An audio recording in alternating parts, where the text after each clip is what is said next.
c'est Elodie du site Elle est Crème. Aujourd'hui, je voudrais te parler du cododo.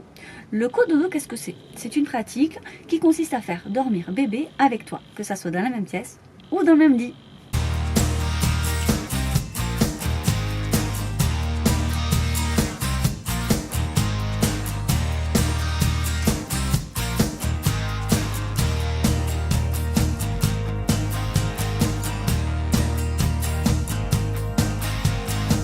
En effet, le cododo est une pratique dont on parle de plus en plus. Et tant mieux, parce qu'elle a été longtemps et encore un petit peu décriée.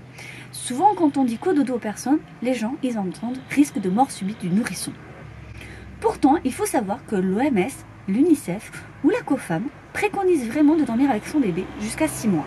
En effet, cela diminuerait le risque de mort subite du nourrisson, justement. Alors je me suis penchée un petit peu sur la question, je me suis demandé depuis quand cela existe, pourquoi on en a si peur, pourquoi c'est même tabou et pourquoi encore certains parents n'osent pas dire qu'ils dorment avec leur bébé. Nous, il faut savoir que c'est venu tout naturellement.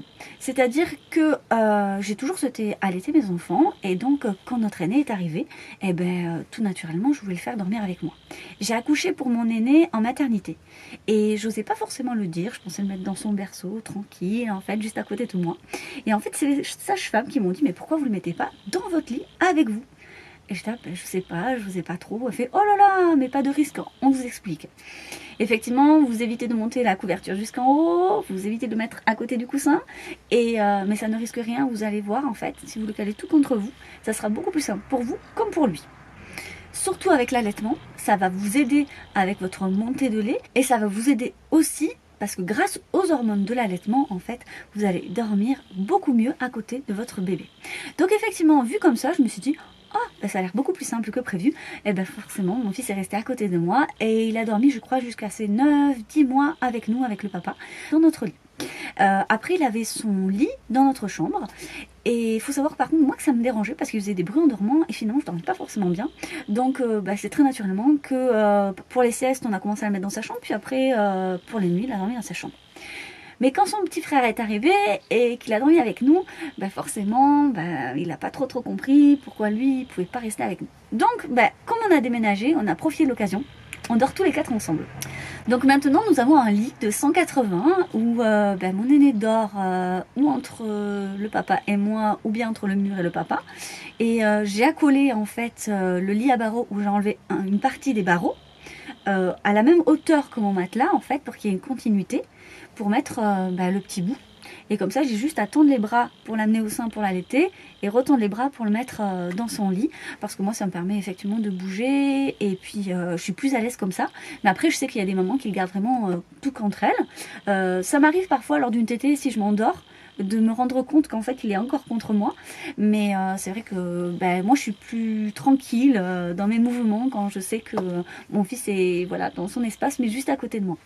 C'est vrai que c'est pas du tout un jugement que je vais porter, mais pour moi, il était impossible de me séparer de mon nouveau-né en fait dès la naissance. Je m'aurais pas été très bien de dire qu'après 9 mois, l'ayant eu avec moi dans mon ventre, le mettre dans une autre pièce comme ça. Honnêtement, et c'est très personnel, j'aurais vraiment pas pu. Mais là encore, il n'y a aucun jugement. Chaque mère est différente et ça fait pas du tout de vous une mauvaise mère si vous décidez de pas pratiquer le cododo, bien entendu. Alors je voulais faire cette vidéo pas pour rappeler tout ce qu'on sait du cododo, vous pouvez le trouver dans tous les sites, mais surtout en fait parce que moi je me suis intéressée au côté un petit peu anthropologique et historique du cododo.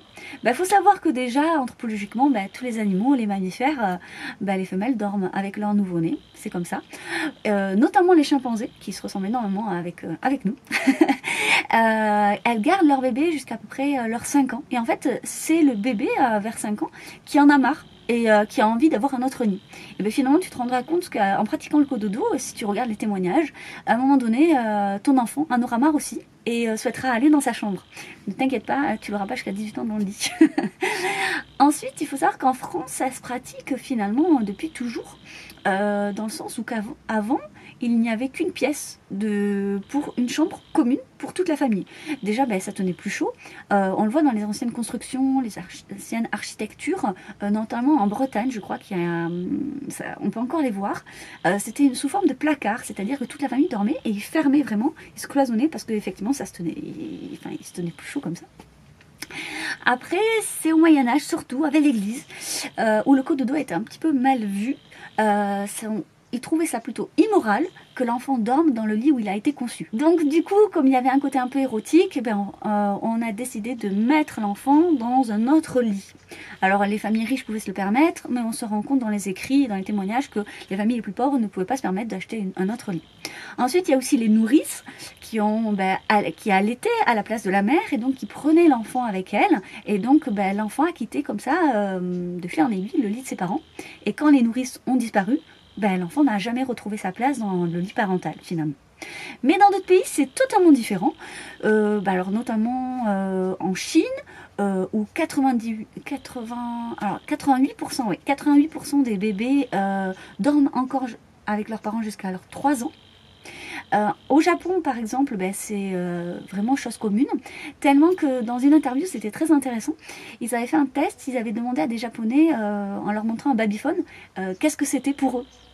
Alors ils connaissaient pas, et en fait, ils pensaient l'inverse de ce qu'on fait en France, c'est-à-dire que le babyphone qui entend était pour le bébé, pour qu'il soit sécurisé et qu'il entende la voix ou les bruits de ses parents lorsqu'il n'est pas avec eux. Alors que nous, on fait l'inverse, le babyphone est là pour nous sécuriser à nous lorsque bébé dort.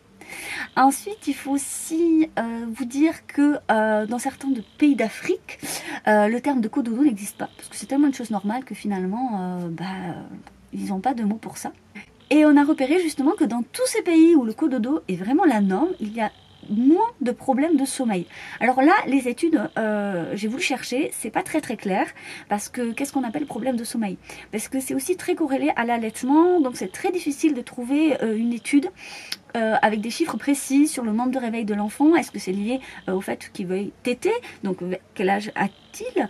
Est-ce que c'est lié au fait qu'il a peur, il pleure? Est-ce qu'il se réveille réellement et qu'il faut vraiment le rendormir, ou ce sont des micro-réveils? Parce qu'il faut rappeler aussi que le rythme de sommeil de l'enfant n'est pas du tout comme nous. Ses trains de sommeil sont très courts, donc il fait de micro-réveils, c'est totalement normal. Par contre, il y a des études super intéressantes qui ont été faites sur les 4 continents en 2003 et qui t'expliquent que les enfants qui dorment en cododo vont au lit beaucoup plus facilement, beaucoup plus naturellement et s'endorment 2 à 3 fois plus vite qu'un enfant qui n'est pas en cododo. Donc c'est évident que le cododo finalement va rassurer, va sécuriser l'enfant et donc va lui permettre finalement petit à petit de trouver son propre rythme, de trouver sa propre confiance, parce que c'est ça aussi s'endormir, c'est-à-dire s'abandonner à quelque chose, et c'est pas toujours évident.